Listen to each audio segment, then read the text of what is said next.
minutos vamos a ver formas de onda no sinusoidales. Estuvimos viendo las formas de onda senoidales, que son las formas básicas. Acuérdense que todas las señales están compuestas de señales senoidales y cosenoidales. Entonces la señal base es la señal seno.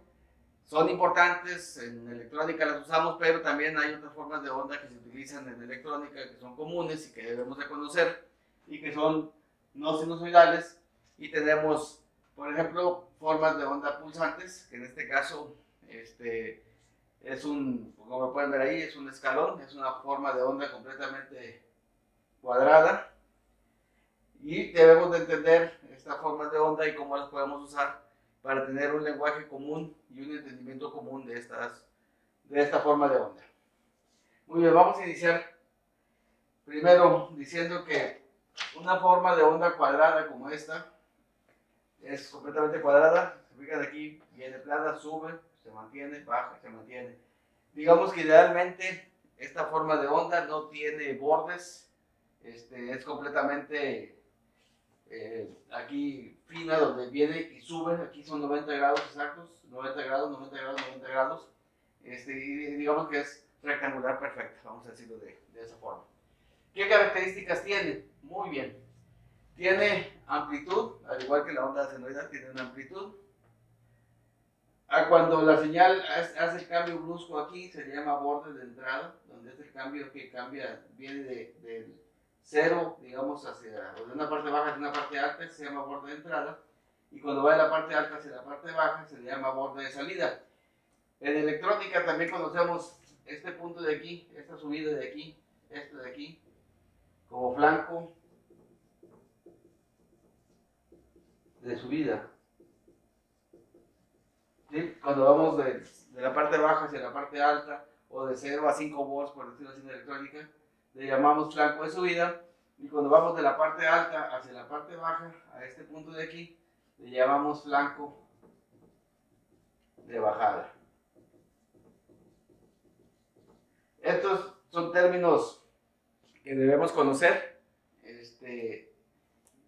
y que se utilizan muy a menudo en electrónica. Más adelante, conforme ustedes vayan pasando de circuitos eléctricos a electrónica y llegamos a la parte digital, se va a ver estos pulsos y estos nombres que les estoy mencionando. También la línea base, digamos que la línea base es el cero de la señal, ¿sí? Y de ahí la señal va hacia alto y luego de alto hacia abajo. A este ancho de este pulso, o sea, lo que dura, la duración que dura el pulso en la parte alta, se le conoce como ancho de pulso. Entonces siempre recuerden, vamos, esto de aquí, de abajo hacia alto. Esto de aquí también se conoce como un escalón. Si se fijan, este es un escalón aquí, en la subida es un escalón, y digamos que es un escalón en la bajada, ¿no? Entonces todo esto es un escalón. Podría decirse que esto está compuesto de un escalón aquí cuando sube y un escalón cuando baja, o sea, los escalones, pero todo lo conocemos como un escalón. A él solo al pulso completo, también lo conocemos como un escalón. Ahora, las señales también pueden tener los pulsos invertidos, donde la línea base está aquí, esta es la línea base, y va de un pulso de 0 hacia un pulso negativo, hacia lo negativo. Por dentro, vamos hacia lo negativo, estamos en lo negativo y vamos otra vez hacia lo positivo, hacia nuestro 0. Entonces, en la electrónica como tal, normalmente los pulsos son de 0 a un valor positivo, no tenemos un valor negativo, más sin embargo, una señal no senoidal puede tener esta forma. Puede tener esta forma, donde hay pulsos positivos y pulsos negativos. En la electrónica normalmente utilizamos solamente pulsos positivos, porque los pulsos negativos pues obviamente son difíciles de manejar en la electrónica digital. Pero para fines de circuito podemos tener pulsos positivos y pulsos negativos. ¿Qué más debemos de saber? También debemos de saber que los pulsos, ya en la vida real, este pulso como tal no puede ser completamente cuadrado, aunque lo veamos nosotros cuadrado, no es completamente cuadrado. O sea, que quiere decir que el pulso tiene unas pequeñas rampas en la subida, el pulso estaría, vamos a ponerlo punteado para que tengamos una idea.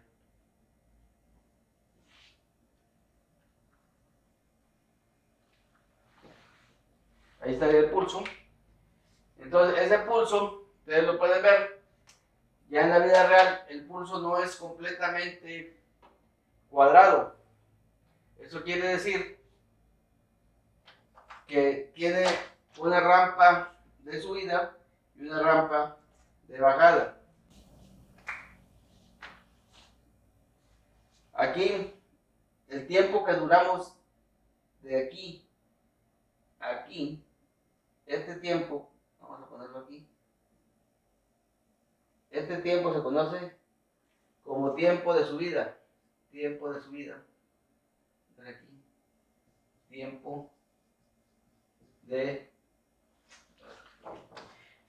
Bájale a lo donde dice la explicación.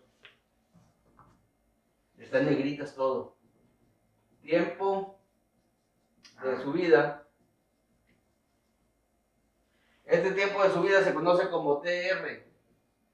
TR, ¿por qué? Porque está en inglés de time rise, ¿sí? Tiempo de subida. Y este de aquí se le conoce como tiempo de bajada o TF.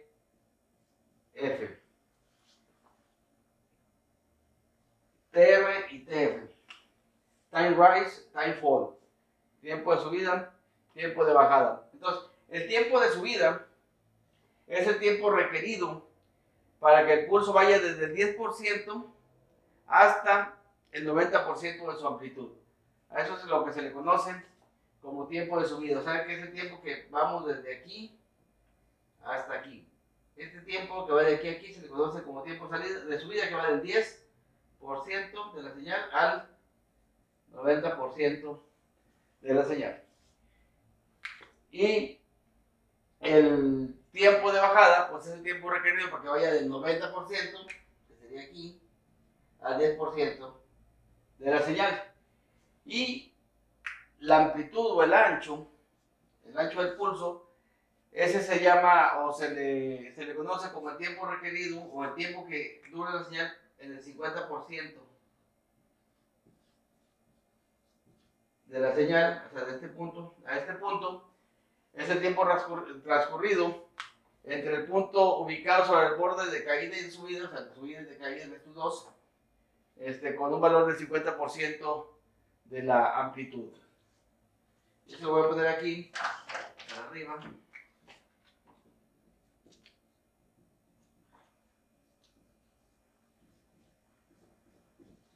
Conoce como TW, del ancho, el tiempo del ancho, time width. Entonces, resumiendo, una señal idealmente cuadrada realmente no es cuadrada, sino que tiene estos pequeños pulsos, estos pequeños, digamos, rampas de subida y rampas de bajada, pero estos tiempos realmente son muy pequeños, o sea, no son tiempos prolongados, son tiempos muy pequeños. Si nosotros vemos esta señal en un osciloscopio, muy probablemente la vamos a ver perfectamente cuadrada, aunque realmente no lo sea. Necesitaríamos un osciloscopio muy rápido para poder ver estos tiempos, y estos tiempos obviamente se pueden medir. Súbele.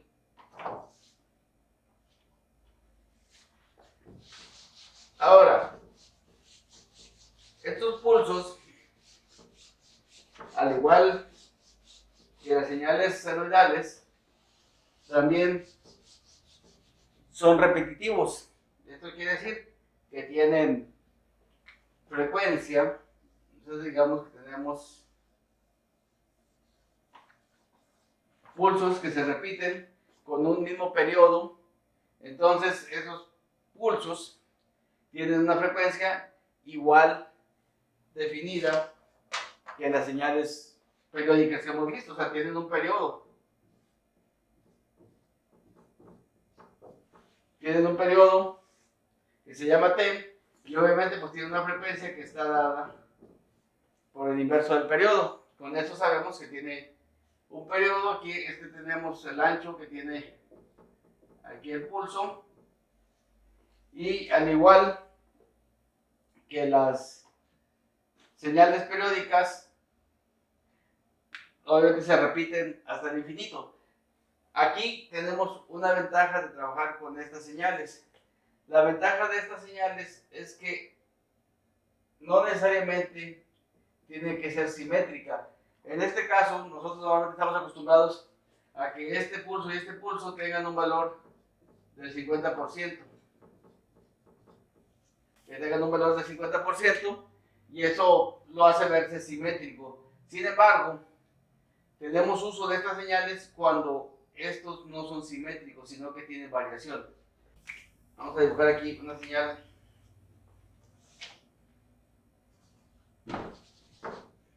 para explicar esa parte.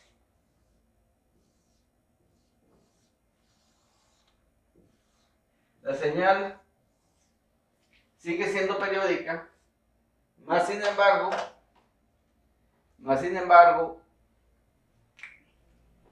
este y este ya no son del mismo tamaño. El periodo se mantiene. Aquí tenemos el periodo. Pero como ustedes pueden ver, este ancho y este ancho ya no se corresponden. Cuando tenemos este tipo de señal a este pulso como tal, le podemos llamar ciclo de trabajo. Este ciclo de trabajo puede tener diferentes nombres, se puede llamar K, se puede llamar D, aquí lo voy a llamar D. Más sin embargo, no importa cómo lo llamemos, lo que importa es la funcionalidad que tiene, que es lo que realmente me interesa que nosotros veamos. La ventaja de este pulso es que si yo lo varío, o sea, si lo hago más chiquito o si lo hago más grande, puedo variar el porcentaje de voltaje promedio a la salida de un circuito. Y eso me sirve para controlar muchas cosas. Puedo controlar la velocidad del motor, puedo controlar la posición del servomotor, puedo controlar la intensidad de un LED. Esas ventajas tengo cuando puedo variar este pulso. Entonces, ¿cómo se mide esto? Bueno, este se mide en porcentaje. El ciclo de trabajo, el D, la D, es el ciclo de trabajo. Vamos a poner aquí ciclo de trabajo.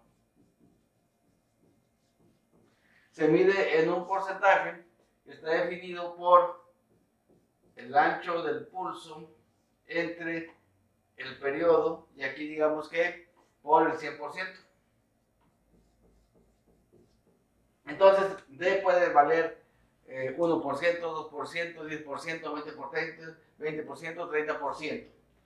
Entonces, de esta forma, cuando nosotros queremos saber cuánto dura el voltaje promedio de la salida, o cuál es el voltaje promedio de la salida, la ecuación es de la siguiente forma.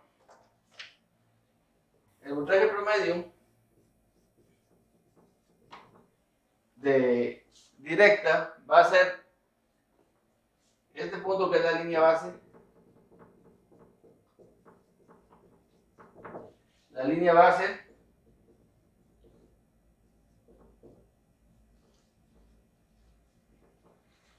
más el ciclo de trabajo, que es D, por la amplitud. ¿Sí? La amplitud de la señal, pues obviamente es esta que está aquí. Ya lo habíamos visto antes, esta es la amplitud. Esta es la amplitud, de aquí a aquí. Esa es la amplitud. Entonces, el voltaje promedio de esta señal es el ancho del pulso por su amplitud. De esa forma, podemos saber cuál es el voltaje promedio. Si nuestra línea base es 0, o sea, si este es 0, entonces el voltaje promedio es el ancho del pulso por la amplitud. Lo cual, les digo, es muy utilizado para hacer control de motores, control de intensidad, o sea, de control de la velocidad del motor, de la intensidad de un LED, de la posición de un servo. Entonces, esta es la ventaja de utilizar señales cuadradas a las cuales se les pueda mover el ciclo de trabajo, pero sin embargo, la frecuencia se mantiene. Entonces este pulso puede ser de 1%, 2%, 3%, 50% como aquí para que sea simétrica, y de esa forma podemos tener un control sobre otras cosas. Esa es la ventaja de utilizar formas de onda, en este caso pulsantes cuadradas.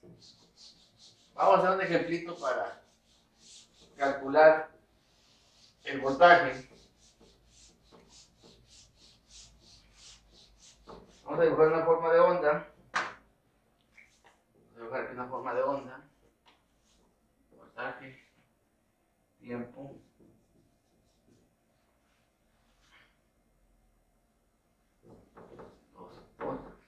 Dos. Y la señal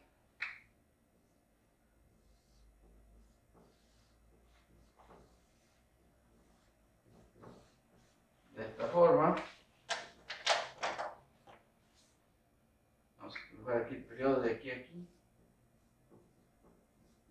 Son 10 milisegundos. Y aquí vamos a ponerle 2 milisegundos. ¿Ok? Entonces tenemos otra señal. Aquí está. Es periódica. Tiene un periodo de 10 milisegundos y un ancho de pulso de 2 milisegundos y una amplitud de 2 volts. Ahí como lo pueden ver. Y lo que queremos obtener es el voltaje promedio de esa señal. Bueno, pues el voltaje promedio de esta señal va a ser igual a 2 milisegundos entre 10 milisegundos y esto multiplicado por 2 volts. Esto nos va a dar 1 volt. 2 entre 10 nos da 0.5.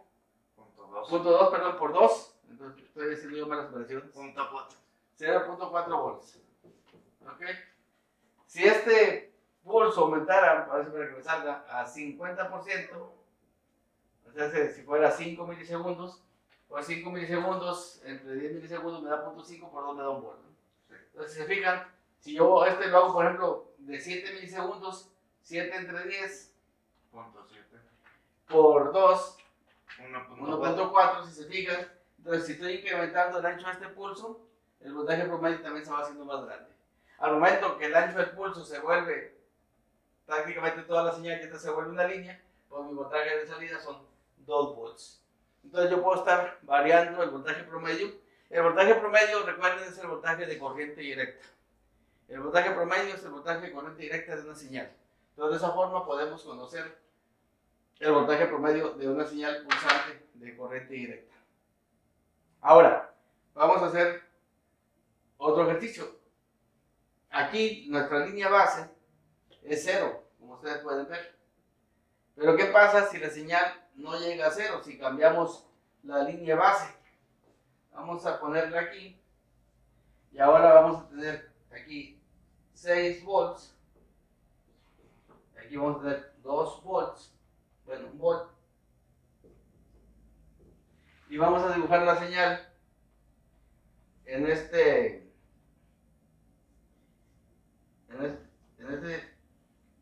circuito, bueno, en estas señales. Aquí vamos a dibujarlo. Y va a ir de aquí de 6 a 1 y no va a cambiar de 6 a 1. Y los tiempos que tenemos aquí tenemos los tiempos que tenemos aquí son 1, 2, 3, 4, 5.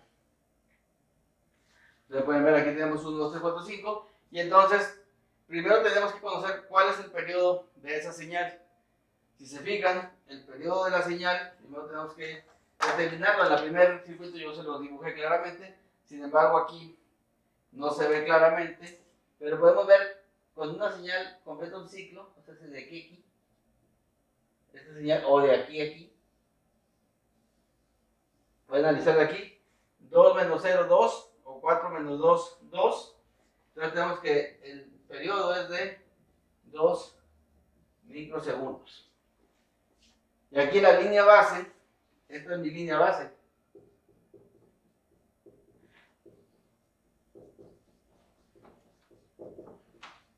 esta es mi línea base. Nuestra línea base vale 1. Entonces el voltaje promedio de esta señal va a ser igual. Aquí lo hice así porque la línea va a ser igual a 0. Aquí la línea base era igual a 0. Aquí la línea base no vale 0, sino que tenemos que entonces la línea base más el ancho del pulso entre el periodo por la amplitud. La línea base vale 1 más el ancho del pulso. Este es el ancho del pulso, este es W, acuérdense. O en este caso es D. ¿Sí? El ancho del pulso es D, esto es D. Vale 3 menos 2 o 1 o 0 menos 1, en este caso. Vale 1. Entonces sería 1 entre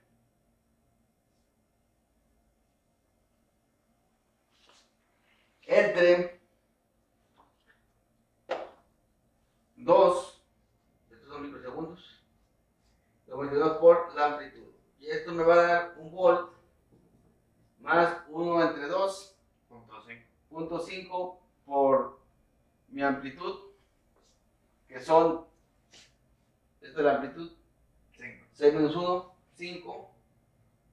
Entonces 1 por 5 volts, y esto es igual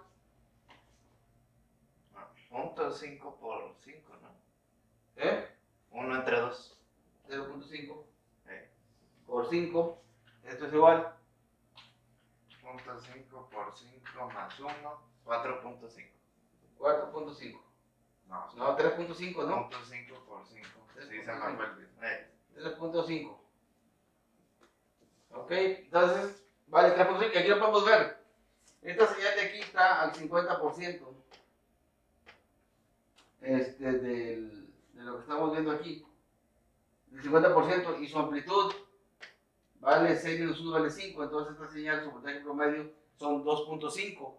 Más, como está subida aquí en la línea, un volt más un volt, nos da 3.5 volts. Pero de esa forma es como analizamos a la señal. Entonces tenemos que entender siempre, identificar el ancho del pulso, y luego ya que identificamos el ancho del pulso, tenemos que identificar su frecuencia o su periodo, y con eso ya podemos obtener el voltaje promedio. Okay, entonces, de esa forma podemos conocer el voltaje promedio de esta señal. Vamos a hacer por último otro. No, es que quería hacerlo aquí, pero luego que no cabe. Déjenlo borro esta parte de aquí de arriba.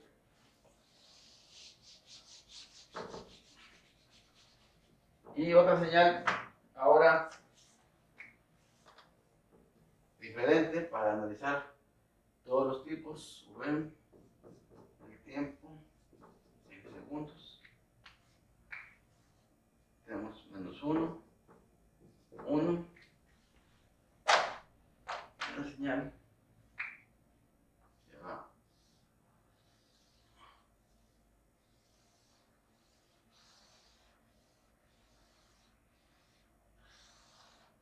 Ahora nuestra señal va de positivo a negativo. Aquí tenemos 10, 20, 30, 40, 50. Primero vamos a identificar su periodo. Entonces, para identificar el periodo, recuerden que es una señal completa. El periodo puede ser este.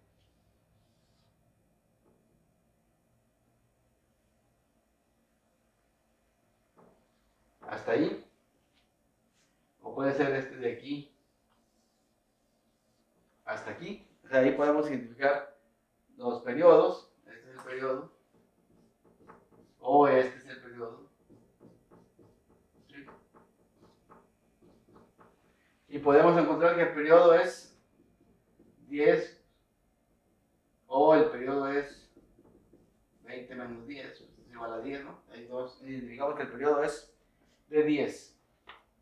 ¿Cuánto vale ancho, perdón, el periodo es de 10, es de 20.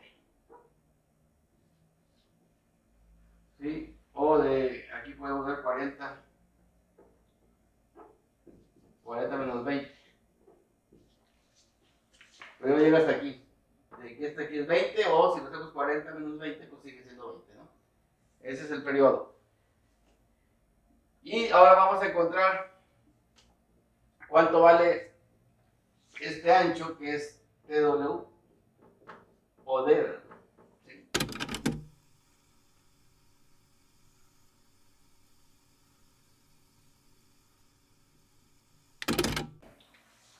El ancho es de 20 menos 10 y esto es igual a 10.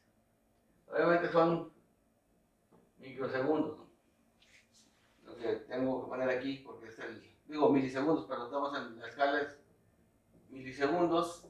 Déjame, le pongo esos milisegundos para que se entienda perfectamente esas duraciones, cómo están dimensionadas en milisegundos. Entonces tenemos la D, o el ancho, son 10 milisegundos, en este caso.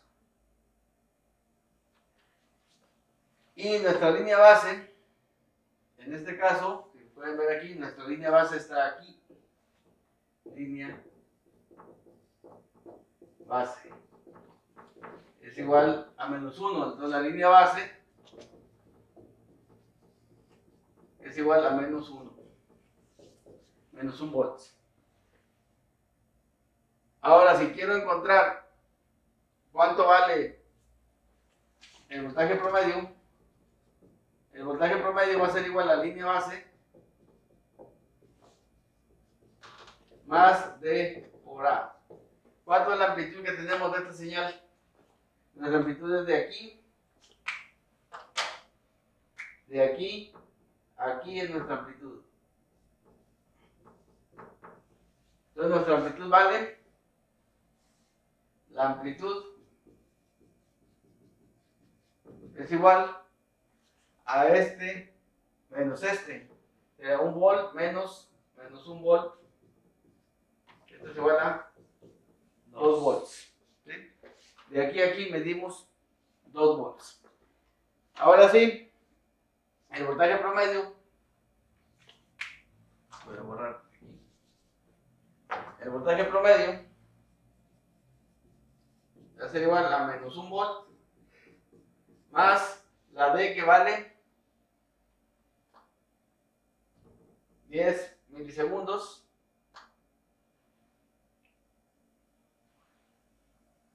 que sería en porcentaje, este TW, para ponerlo así, la D es igual a 10 milisegundos entre la T, que vale 20 milisegundos. Esto es igual a 0.5.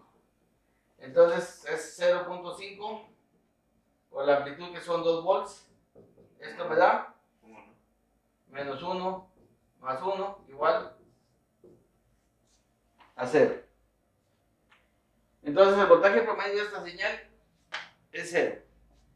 Y para todos aquellos que ya entienden las señales, una señal que es simétrica y tiene su origen en 0, su voltaje promedio es 0. Por eso el voltaje promedio de una señal senoidal siempre es 0. Entonces, mientras yo tenga una señal simétrica con el eje, su voltaje promedio siempre va a ser 0. ¿Cuándo no va a ser 0? Cuando se recorra hacia arriba o hacia abajo, como estas señales, como las que vimos, su voltaje promedio va a ser diferente de 0. Entonces, de esta forma, debemos de entender cómo calcular el voltaje promedio de una señal que no es sinusoidal. En este caso es una forma de onda cuadrada pulsante. Vamos a ver otras formas de onda, como son las triangulares, que son diferentes a estas, también para entenderlas y el uso que se les da. Los veo en el siguiente video.